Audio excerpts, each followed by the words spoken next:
Welcome to video 2. So, we're inquiring about the study of human societies and the approach we will be taking in this class. A very important part of anthropology is recognizing the colonial legacy through which it was born. Our textbook does a very good job of introducing us to what they call cultural areas, which are these distinct places around the world that seem to share certain similarities in their cultural traits.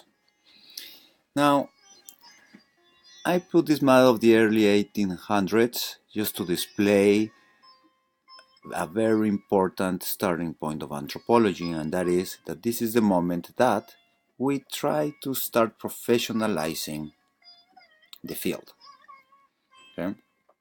And therefore, that's why today this understanding of colonial regions of the world is fundamental to understand the languages in which anthropology was first written. Okay? Now, there are two ways of viewing culture. We already become familiar with the ethic perspective and the emic perspective, when the ethic perspective is basically an outside looking into another culture. And the emic perspective is one that attempts to see the world through the eyes of the people being studied. Okay? Our objective is to enter into the emic perspective of the people we are participating in research. And there are very important advantages of the ethic perspective, okay? And there are advantages of the emic perspective. They are complementary to each other, and that's when we inquire into, is it possible to study a religion that you do not believe in? We've already approached these very interesting discussions on our forum, so let's keep these ideas on mind. Now, cultural relativism. Our main challenge is to cease to be ethnocentric. As we become anthropologists, we start discovering a world with a wide array of perspectives and experiences that make us challenge our preconceived notions of normality. What we strive to is to understand culture with our relativism. And here, to introduce this idea, I decided to put forward the Jericho Skull. I want you guys to remember the Jericho Skull next time you think about the Day of the Dead.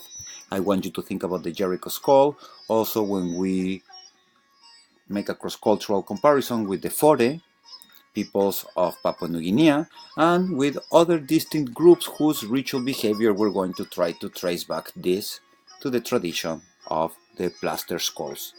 Now, the Jericho Skull I will introduce later further, but for now it's important to say that it's considered the oldest portrait of the British Museum, calculated to be to 9,500 years old. Okay? Now, that's why it's so important to take this evolutionary approach, right? We understand kind of the different transitions that anthropology have gone through in the last 100 years. This class starts already taking a postmodern approach to the study of religion. Okay? Now, the evolutionary approach, as we know, is going to help us to seek where the origins of the idea begin in such a belief system. Okay?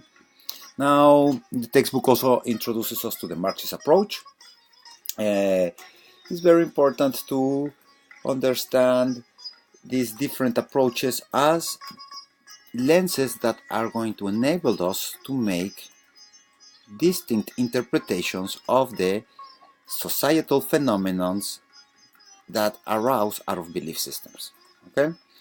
Now we have then the evolutionary approach, the Marxist approach, we have the functional approach, okay, where we focus on what does this religion do? What role does it play in society? Here, for this picture, I decided to put the famous panel of the horses in La Chave cave in France, dating to around 31,000 years old.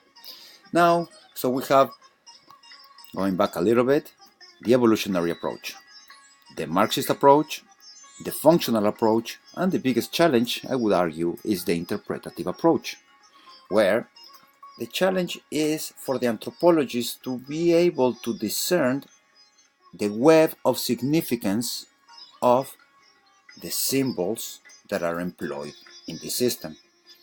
A challenge of the anthropologist is to gain the insider perspective, the emic perspective, in order to be able to discern the significance of the symbols. For example, I am among those who believe, as an anthropologist, that there is a whole world of knowledge that the academics have missed regarding the traditions of the continent of the Americas. And that's why I decided to put this image here in the interpretative approach. What you have here is what some call the Codex Feyerabadi-Meyer, and what people that I study under would refer to it as the Codex Tezcatlipoca. Okay. Anyways, the interpretative approach, there is much to discuss about this, and now through the class I will be kind of sharing more about Mesoamerican ancient mathematical and scientific systems, which are displayed here in this image of Tezcatlipoca. Now, another example of the complexity of the interpretative approach is understanding that religion is specifically described as a cluster of symbols that together make up a whole and provides charter for a culture's ideas, values, and ways of life. Therefore, the set of symbols provides the way to interpret the world. Much of this we always attribute to Clifford Geertz, and he's as a symbol of postmodern thought in anthropology.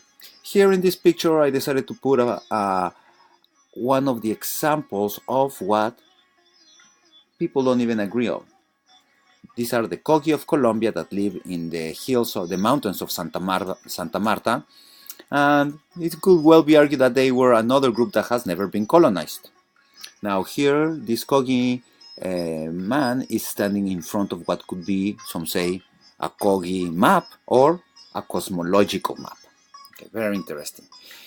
The other approach, the psychological approach, right, which is concerned with how culture and personality interact with society, okay, and here what Sigmund Freud calls as defense mechanisms, where basically emotions get projected at a cultural level.